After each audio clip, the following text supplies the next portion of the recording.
ladies and gentlemen, and welcome for tonight's entertainment education Jedstar. We have a special treat for you.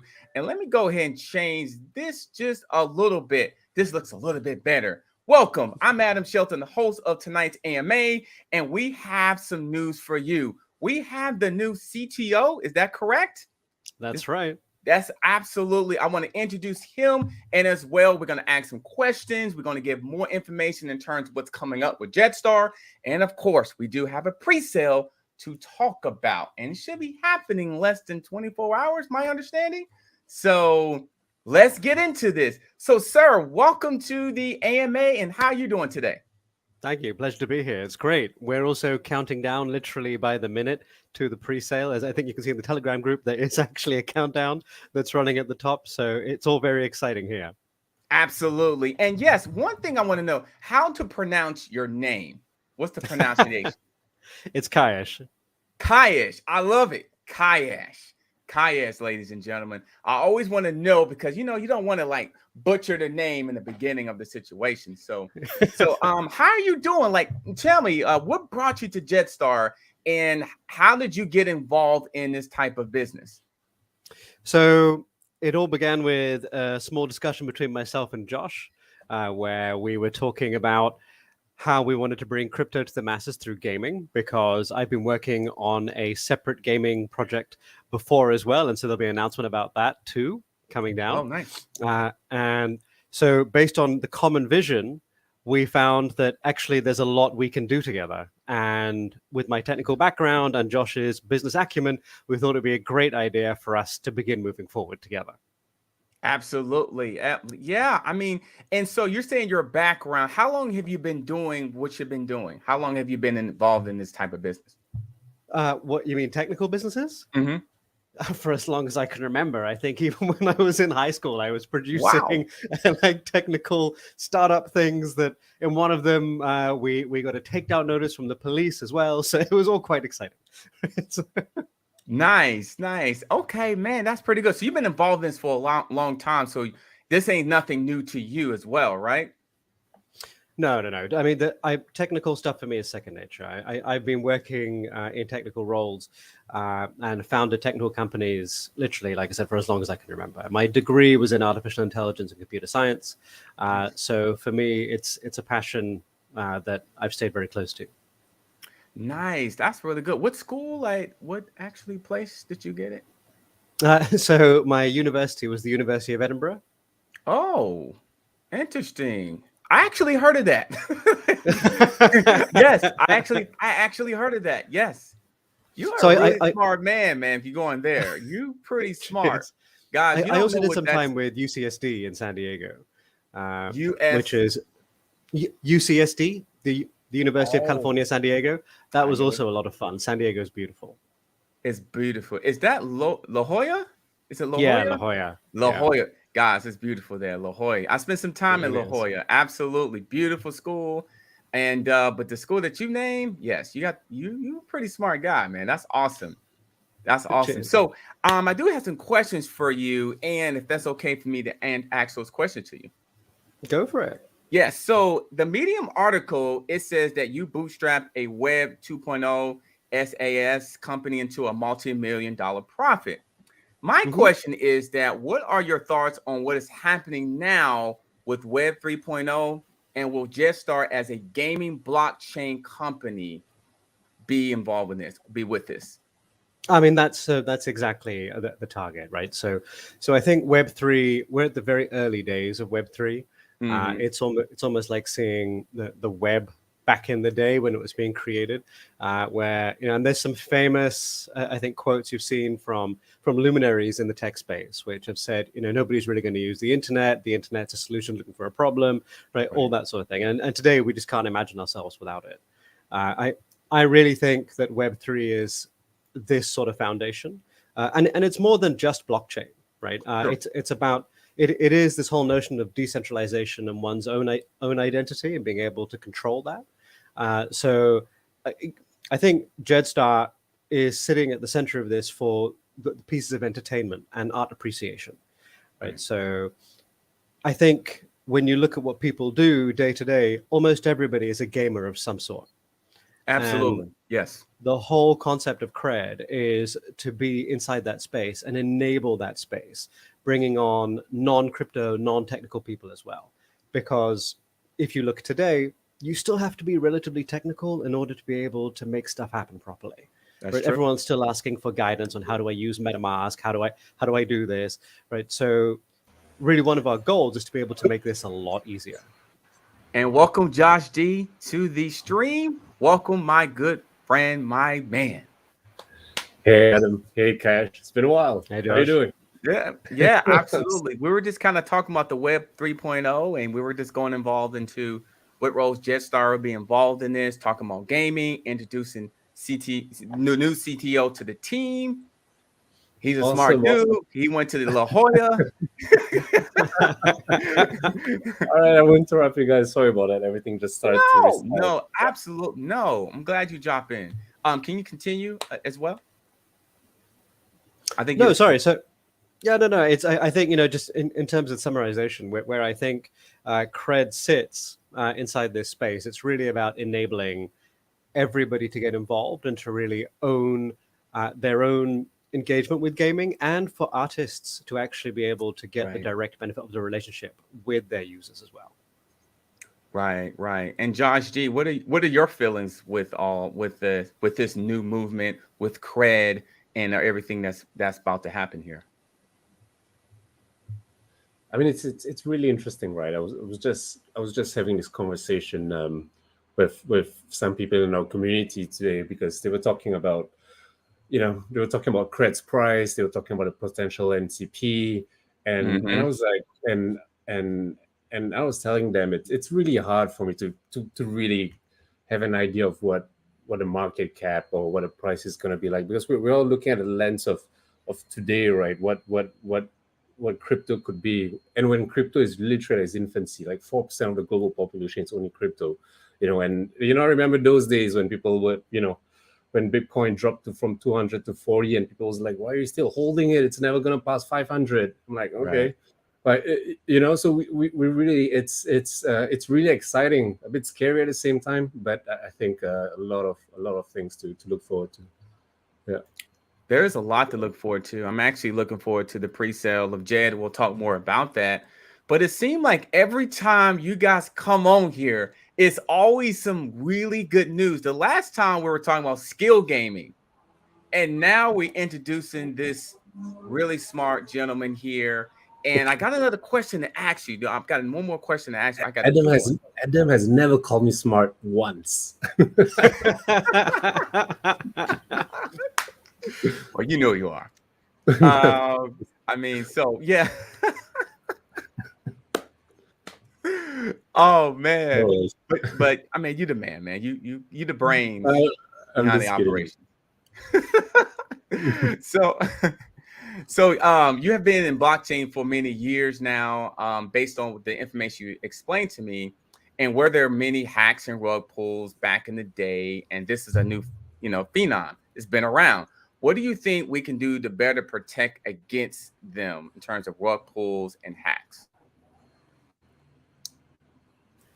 I think, and again, this is where part of the complication comes in, right? Usually it's built into the contract, or it's built into, I mean, exactly how it is in Jed, right? So it's built into Jed's contract, where rug pulling, there's a massive disincentive to do it. But it's difficult for people to be able to read that code, right? Because you have to have some level of knowledge of the underlying code in order to be able to assess whether or not it's going to do anything. Sure. I think a huge part of it's going to come down to, what do you see the real utility of this token doing, right? Because there is, there's a whole side of the space where it's about jumping in and jumping out, right? And if you're encouraging users to do that by themselves, then that's not much going to stop the founding team from doing the same thing. So I think that's where we're quite different, which is, oh, did we just lose Adam?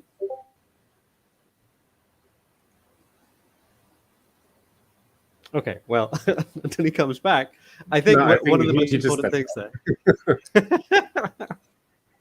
But I mean, I think, Josh, you and I have spoken about this for ages, right? In terms of making sure that the community is protected, and that's got to be done through the mechanism of actually designing a real utility for what the token's going to do.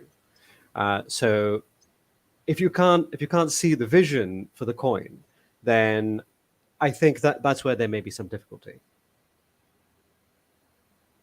No, 100%.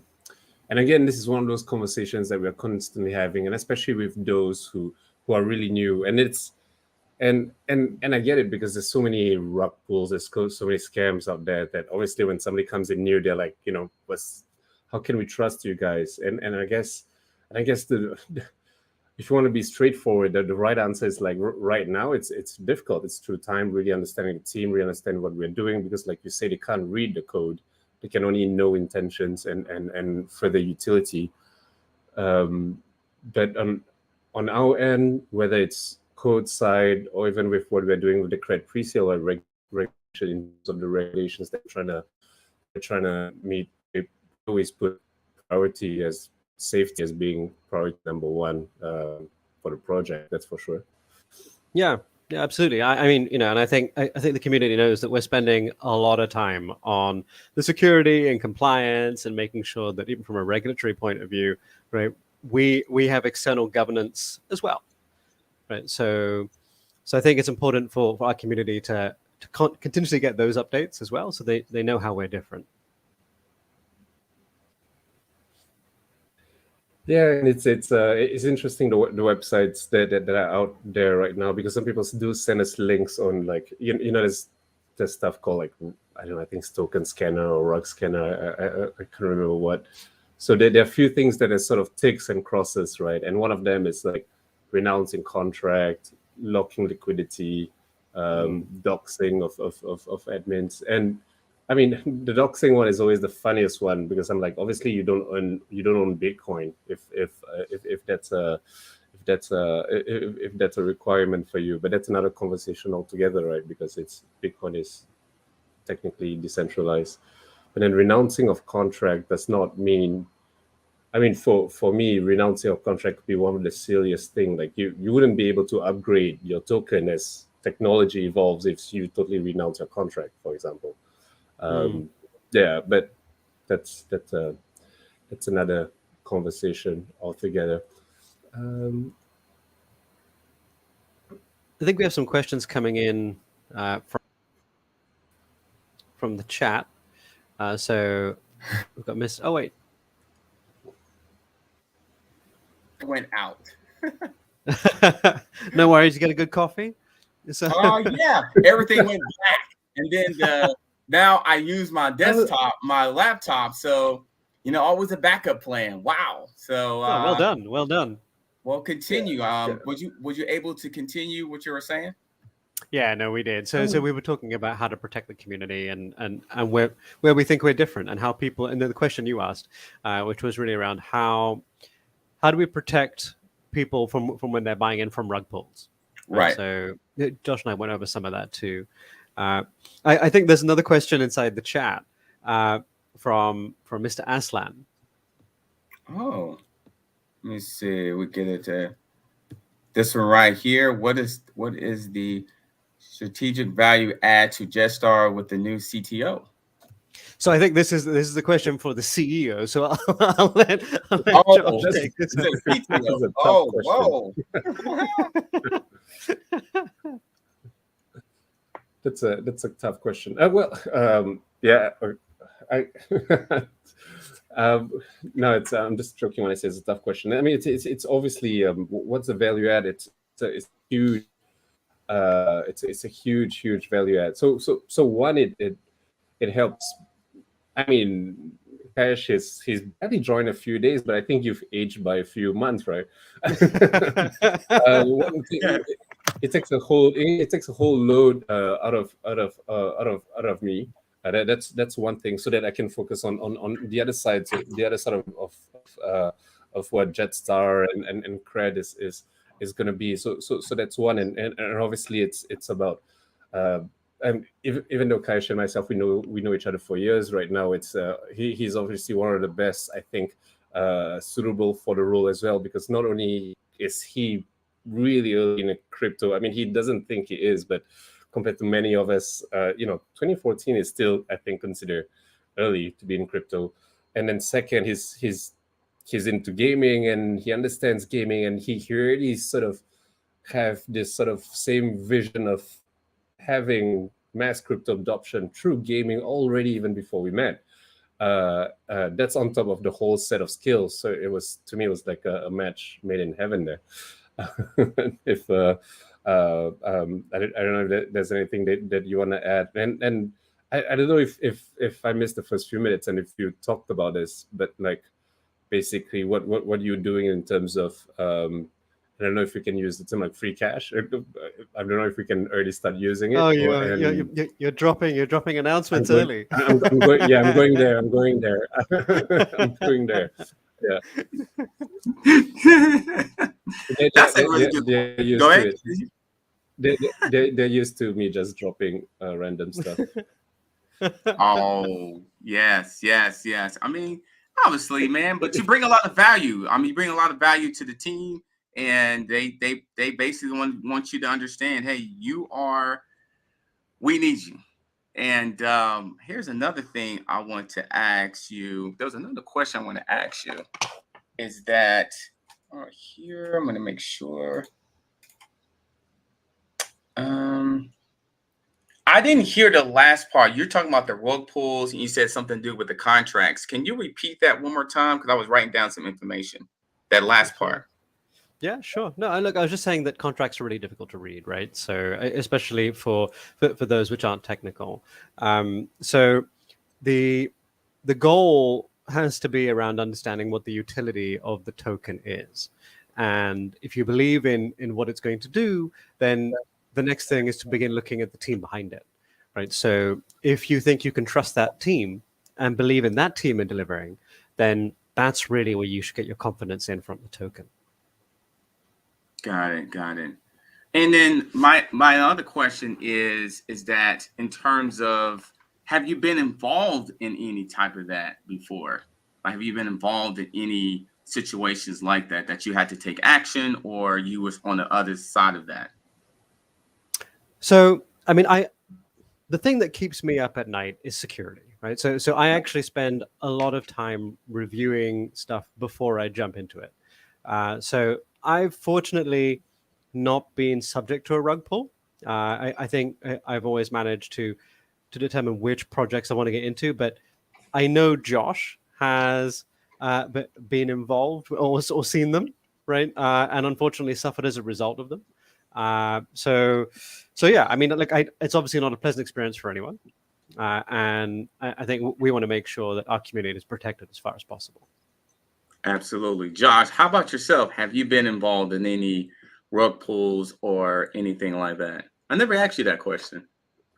No, I mean, that's literally how Jedstar started. So before that, I've never been into any rug pull, but I have to say that I've always been cautious. Like, when you've been into crypto early and you look at tokens, you're like, this token is not going to do anything. You're just not going to buy it, right?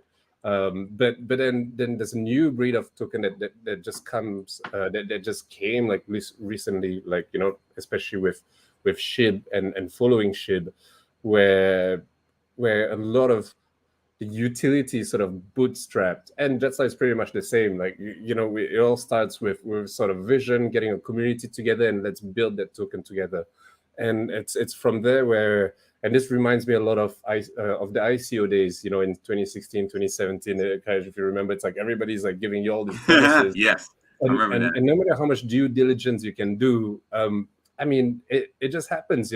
People can just rug pull you, and that's how Jedstar started. We were a group, and we got rug pulled, and that was the first time I got rugged, and I was like, I don't like this feeling, and this is not normal, and let's do our own token, and it just started from there. Yeah, something like you just gotta learn the hard way when it comes to that, and then you kind of find a solution for it. And that's why I was really asking that question to the new CTO of the whole rug pull, and what are ways that we can really kind of really fix this? And have you been rug pulled before? But I got another question for you, Josh, about mass crypto adoption by removing barriers of entry through gaming from a not technical standpoint. How do you see that happening?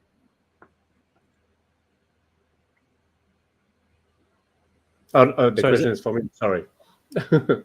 No, I think I think the question that so Adam is saying. So our vision is sort of, and I think many here has heard us like speak about it quite a few times. Is mass crypto adoption, right? And one of the keys to mass crypto adoption is removing those like entry, barriers to entry to adopt crypto. So and gaming for us is one of them, because we sort of remove that psychological hurdle that you are buying cryptocurrency. And I guess now the question is like, how do we make it as seamless as possible, and especially with Web 3.0 coming in, our games coming in, how are we gonna sort of seamlessly go towards that direction? Yeah, I think that was. Yeah. No, I mean, I think if I can sort of take this one, Josh, as well. I'll go for it. People understand games far easier than anything else, right? Like they're super accessible. So now the question is, how do you get people into crypto via gaming? And we've already seen a whole load of solutions inside this space, right? So we've had play to earn gaming, which has really taken off, but there's still that barrier, which is how do I actually get the necessary NFTs to begin that whole play to earn process? Now, Josh kind of dropped it a little bit earlier where he was talking about free cash, right? And the vision behind free cash was much aligned into this exact same direction, which was we don't want anybody to have to know how to use blockchain in order to be able to reap the benefits of it. And so where this is aligned is what we're saying is that you can start playing games, and while you're playing games, we're going to use facets of the blockchain, for example, like proof of work mining on your mobiles, on your desktops, where again, you don't need to know how to do it, but it will do the mining on your behalf. Right. And that what you're generating is real crypto, right? Through the regular mining process. We're able then to take that from the gaming environment and convert it into real cred. It's true. So you just by playing games or plugging in your phone to charge, you're actually generating new cred. So this is where this synergy came directly in.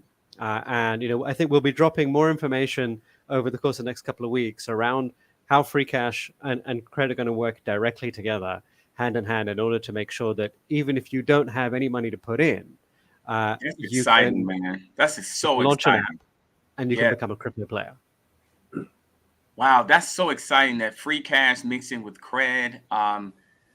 Who came up with that? Because that's actually really good. Who came up with that? That's a great idea. Or was it a team effort?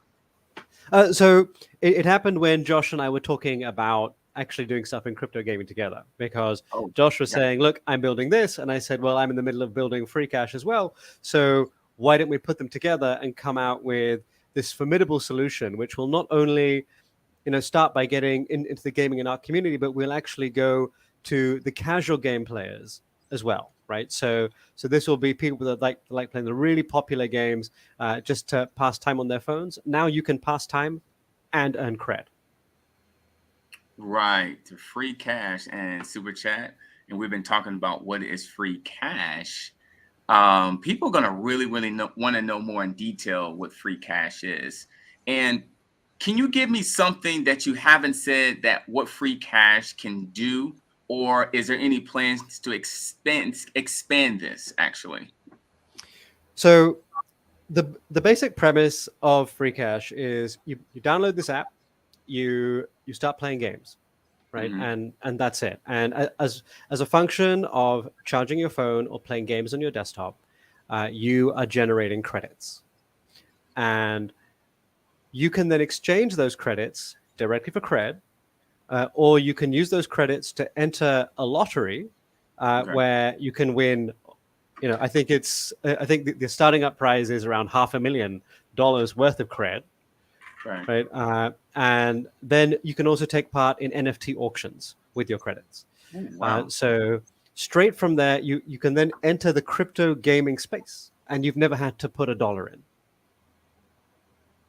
And when we're talking about NFT auctions, because from the start we're always looking at it from a chain and also from being platform agnostic. We always wanted to look at cred as transcending, being beyond just what Jedstar is. So when we're looking at NFT auctions, we're not just only looking at Jedstar NFTs, for example. We're also talking about, like, you'll also see NFTs from the Axie game, for example, or from any other blockchain projects, like plots of land from the sandbox.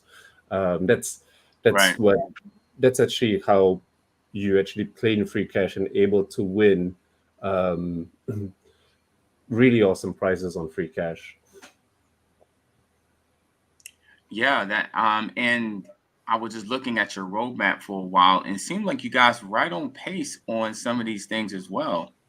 The credit pre-sale is there, the credit launch, and we were just talking about NFTs and things like that. How do you guys feel how do you feel how the roadmap is going as well? We haven't talked about this. Are you feeling that you're still on pace of hitting all your goals?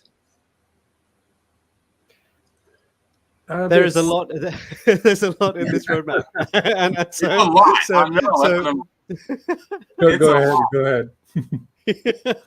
So when Josh was talking about the CTO role, I was like, yeah, that's cool. And we get in, and wow, man, there is a lot for us to do. And I mean, it's amazing stuff. And I think the team there are a lot of sleepless nights coming up. That is 100% for sure, right? In order to make sure that we can deliver on the quality we want, right? And in the way we want. We're working with such amazing partners, right? Like when you take SkillGaming as well, right? These guys, I love them. Yeah, I mean, these guys are so hardcore, right? So and now when you bring them in, when you look at some of the artists that are bringing on board as well, like the quality of what we deliver has to be so high in order to maintain these sorts of relationships. And so, that's why I said the thing that keeps me up at night is making sure we have the right security, the right technical framework to make everything happen. And yeah, there's just a ton. But sorry, Josh, I'll go back to you, because that's my technical lens of what I think all the work is that's in front of us. No, yeah, exactly it is. And we are a bit, we are, like, to be honest, slightly delayed in the roadmap, and that's mainly from a security standpoint. So when we have developed this roadmap, we're looking at it from I was looking at it from, like, okay, so a marketplace takes like X time to sort of to build, a pre-sale platform, and the tokens takes X time, etc., and all that. Then came in the for example, regulations, the whole KYC piece that we needed to solve, then took like weeks to months to sort of to really sort of get a green light towards there. So we have been slightly delayed, but things are looking really good, and especially with Kaish on board, things are actually looking pretty great, pretty excited. Much more excited than I was a few weeks back. A few weeks back, I was like, oh my goodness. It's a lot of stuff on there. Now it's like, oh my goodness. I bet, man. Yeah. Adam, sorry, there's actually a question in the chat which I think is really, really important, from Kyle. I was going to get right into that, actually. How with cred value increase with the people earning it for free and be able to sell without providing to the LP and price? I say it's a good question. So actually, and it's really important to understand the way this works, right? When you're playing in free cash, you're actually mining on the blockchain, right? So you're mining a different currency known as Monero. And so we will actually be using user activity, gamer activity, to back cred through Monero as well. So there'll be transactions taking place where what we're mining is actually empowering and transacting directly to purchase cred and to engage with cred. on marketplaces. So that's actually what's happening with the free cash process. The reason why we called it free cash was because you never need to put anything in other than your computing power, right? And as we know from Bitcoin and Ethereum mining, the computing power is one of the most difficult resources to get hold of and to scale and control. So what free cash is doing is it's distributing that whole scaling problem through the concept of mining in itself. Okay, that was quite a bomb. I didn't give anybody a heads up for that. Okay, yeah, no. So what Kaish is saying basically is so for platforms that so for free cash or even for skill gaming, for example. So even though those tokens are sort of, it seems like they've been giving out for free, they're actually bought from like us ourselves, Jed. So free cash is buying from us buying cred from us through mining of Monero, which they're generating revenue through the players who are actually playing on the platform of free cash, and we are giving in exchange of the Monero, we're going to be purchasing cred, and that will be increasing cred's price.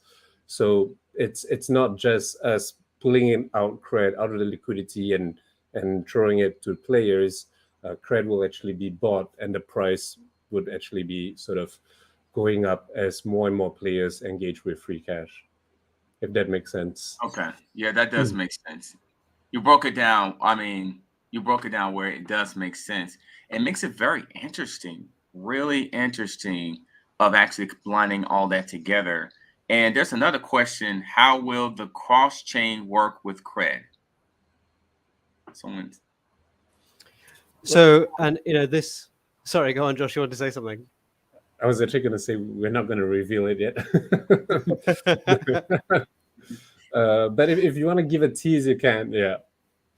No, I mean, look, I'll just prefix it by saying this is actually a really hard problem, right? And there's a lot of different approaches which people are going with right now in order to make this happen. In order to make it happen properly and safely, I think there's some regulatory stuff as well that we've got to navigate in order to be able to support our users, given that part of what's happening is we are supporting non-technical users through this process too. Right. So I won't go much further because I know Josh wants to release it over a timeline. So sure. I'll pause there. But just so you know, it is a hard problem. And that's why it's such a good question. Yeah. I understand you want to probably wait for that to happen. Did we answer this question? How and when did you get into crypto? So I got in 2013, actually.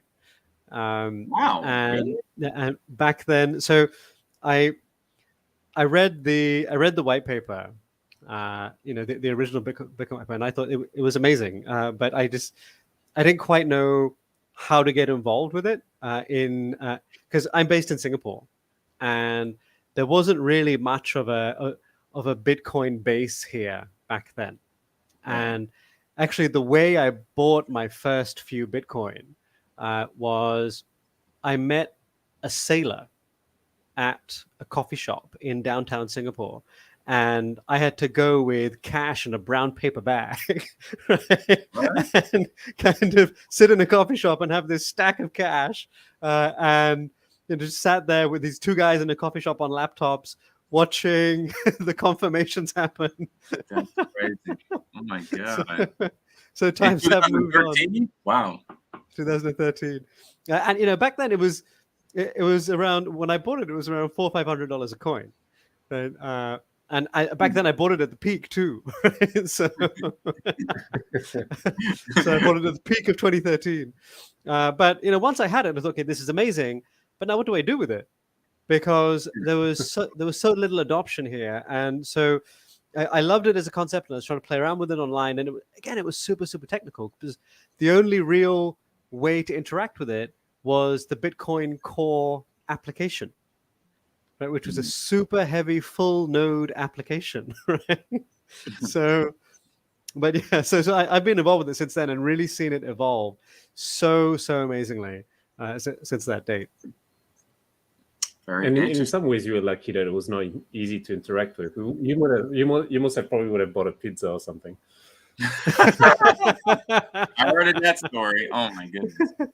Oh man. Well, hey, it was a different time back then. Bitcoin at 2013. Wow.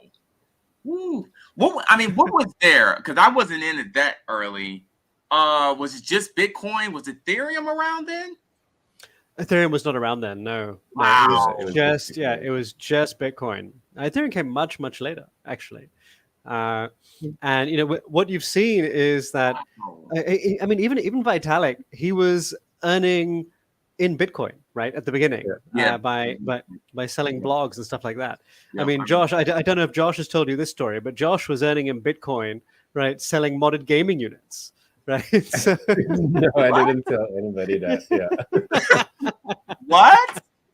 I mean, it used to be a thing. It used to be a thing to get your PlayStations modded, right? Your PlayStation 2, your PlayStation 3, and all of this was obviously happening in the darker corners of the web.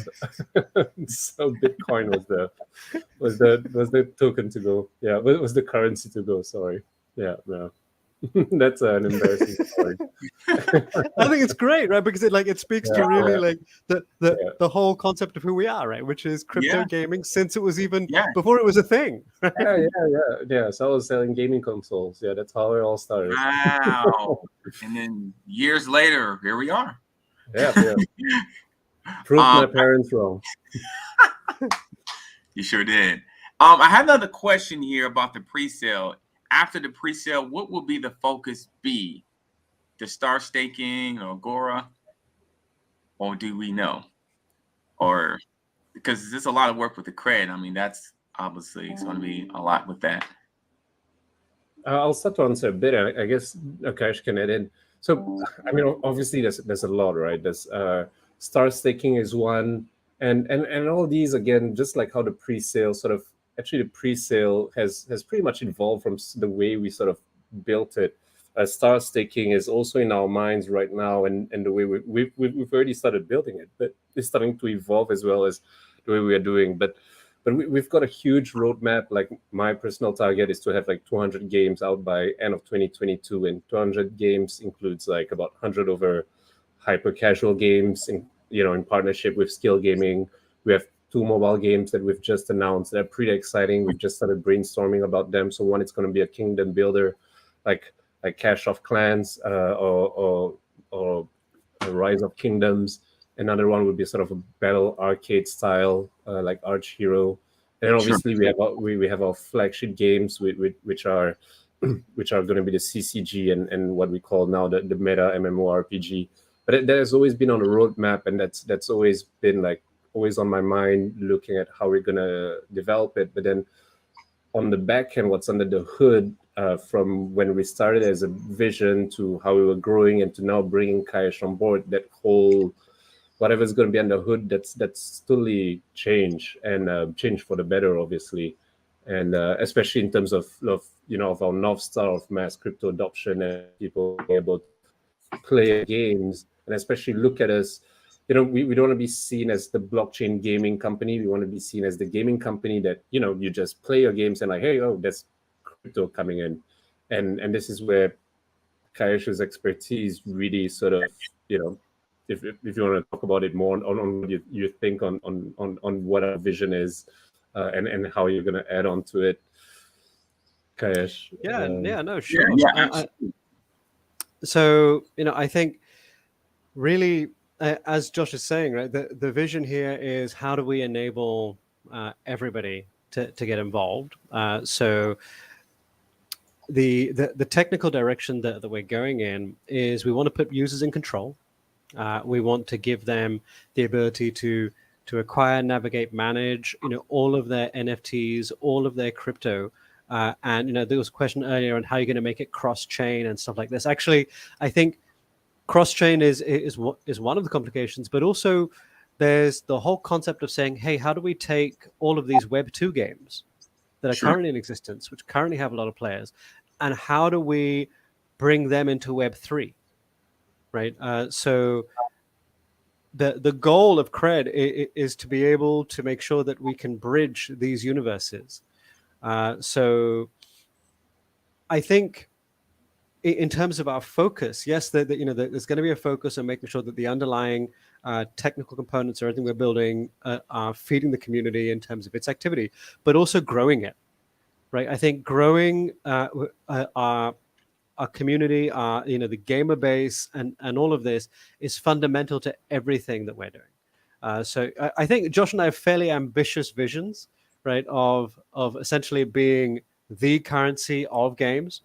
Right. And from what we can see, there's a lot of partners which are really, really interested in working in that sort of vein because they see the value, they see the utility, right, of putting people back in control of what they're doing with those games, and then being able to go from one game to another with the power of everything that you've earned in one game.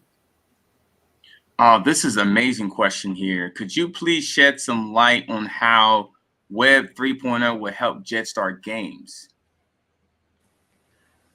So I think in terms of everything that we're doing, it's about making sure that you as a gamer are able to take control of everything you own inside the game, right? Whether that's skill points, whether that's there's the items that you've created, and you should be able to pick those up. You should be able to walk away from the game and still own and control those, trade them, or use them maybe in other games. Right? And that's what Web 3 is all about. Because if you go today and you look at Web 2 and you play a Web 2 game, whatever points you earn, whatever products you purchase inside that game are locked inside that game. Right? It's held by the company that's built that game. And in many cases, the company doesn't even let you move it between their own games. So what we're doing is we're putting all of that control directly back in the hands of the gamer. And on top of that, with the artists that are building all of this, we're giving them a direct relationship with their gamers too.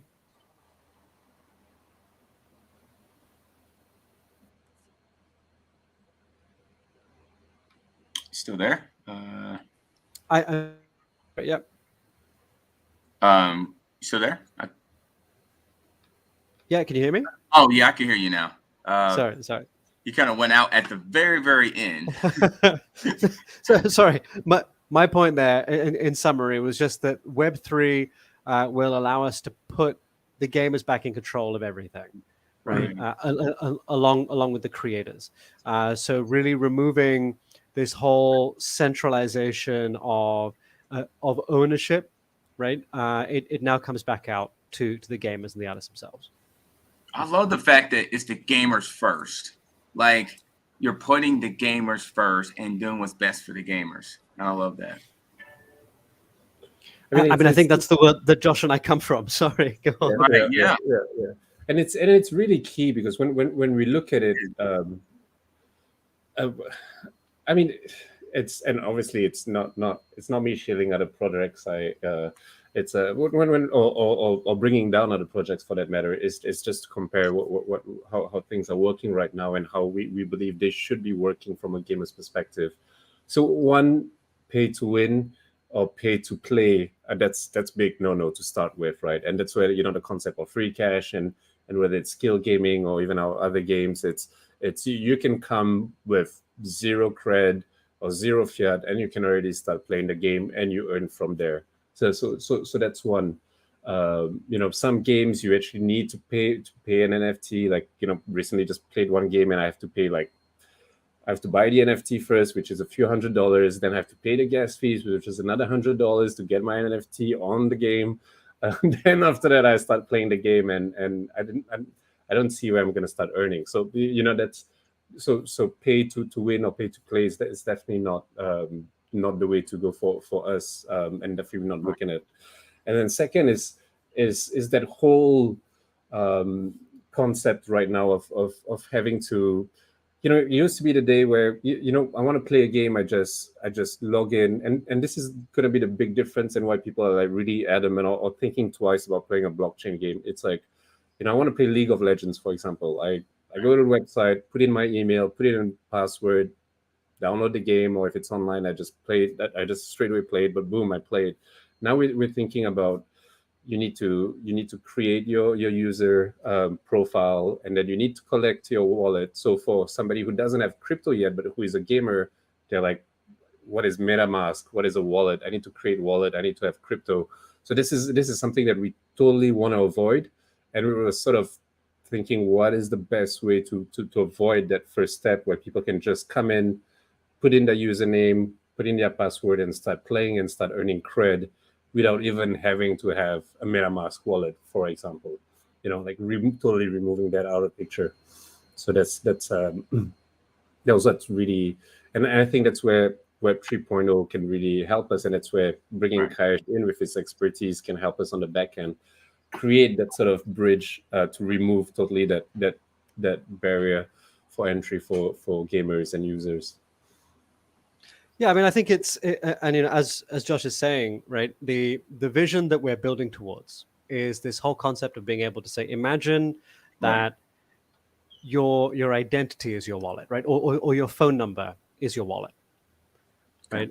So if we can take it there, then what you're able to do is wherever you go, it's a question of putting in your phone number and getting that OTP, and suddenly your entire profile is available in front of you, right?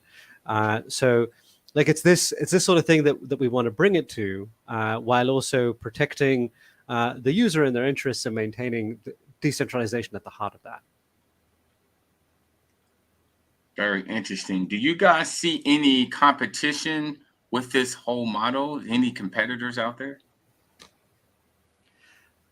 Look, there's definitely a lot of people that are entering this whole space, right? And trying to say, okay, let's do play to earn. Right? We're seeing a lot of that. We're seeing a lot of activity inside NFT marketplaces.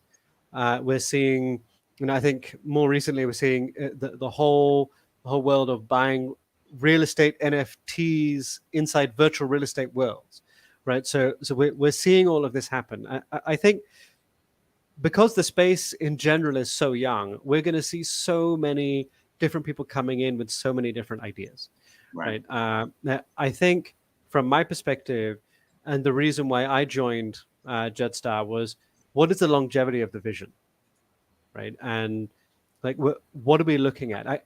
We're not jumping on this for some fad, right? Which is, NFTs are cool, let's do that. Like that's not really where we're coming at this from, right? This is when you fast forward several years into the future and you're looking at how people are interacting with the web, then how people are going to be interacting with games as well. Where does Jedstar fit, right? Do we still see it 3 to 5 years having that relevance, right? And I absolutely think so.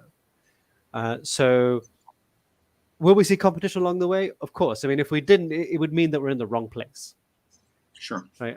But the question is, can we do it properly, right?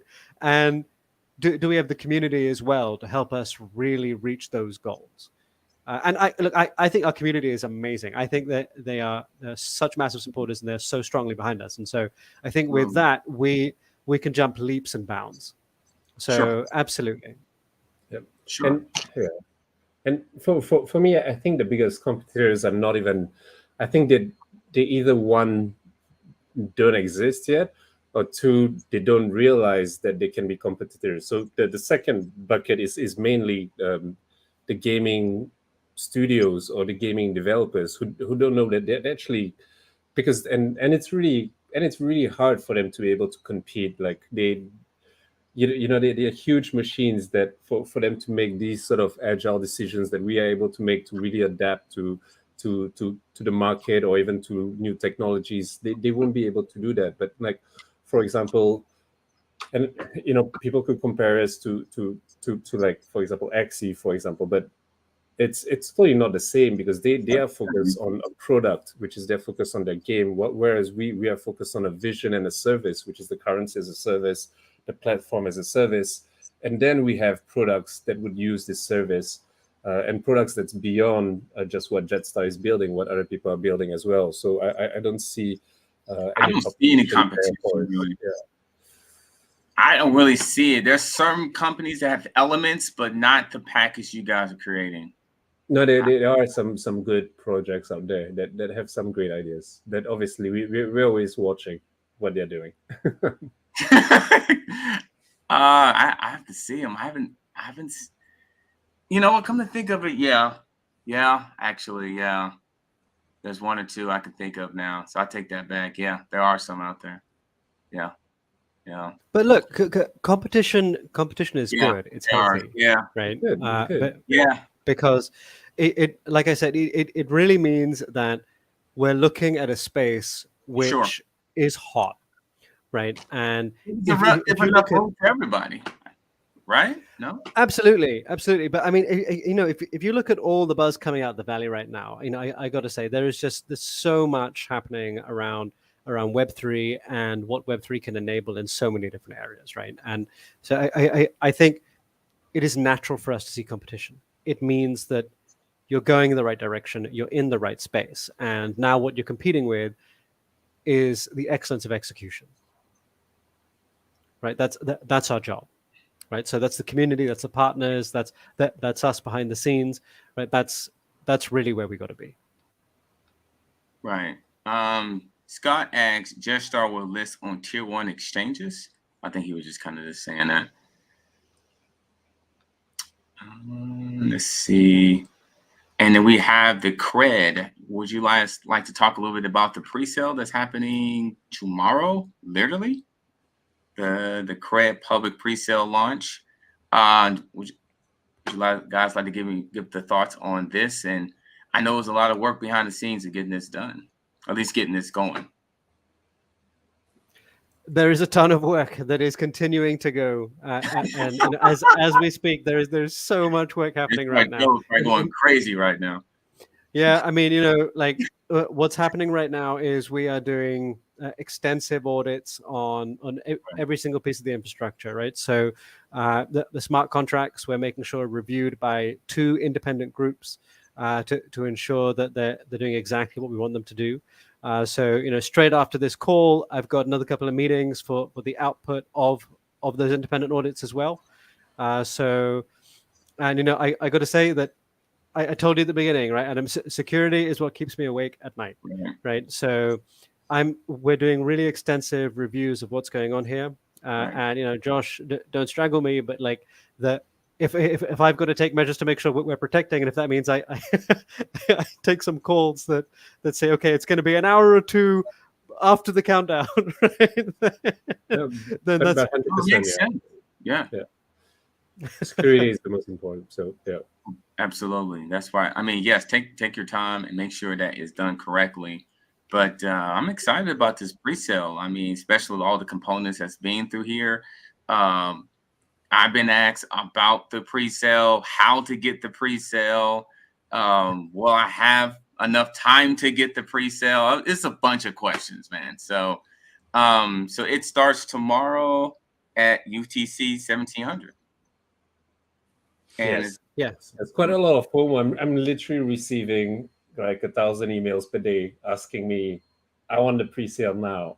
not asking me, telling me I want the pre-sale now. How do I get it?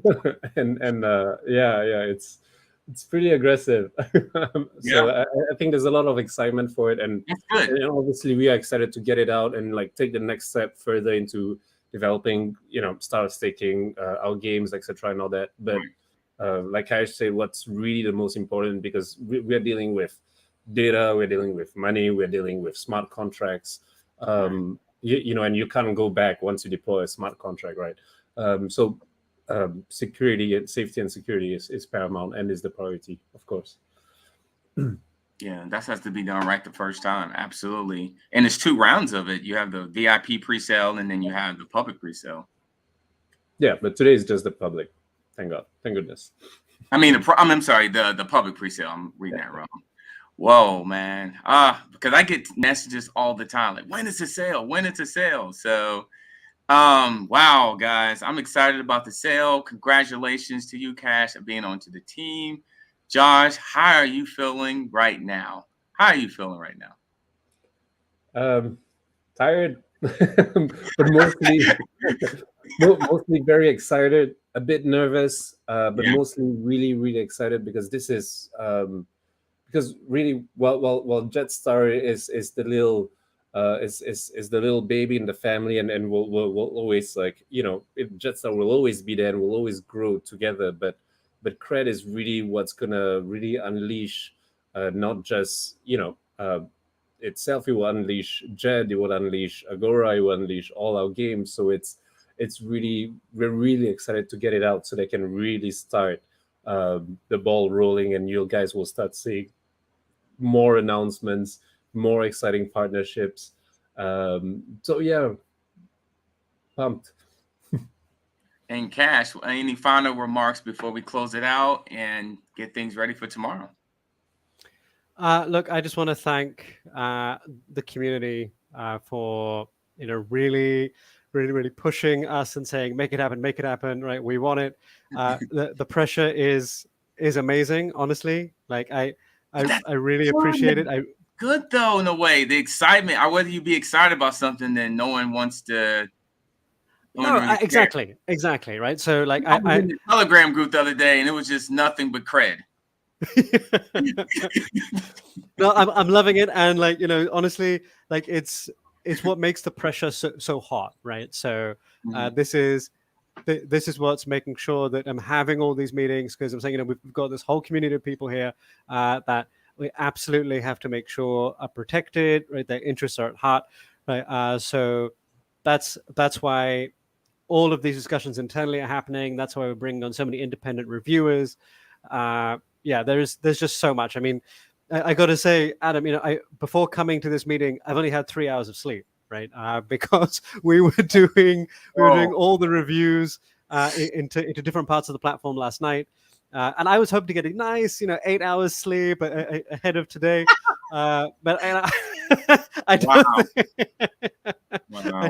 I don't think that's possible. So right, at least not right now.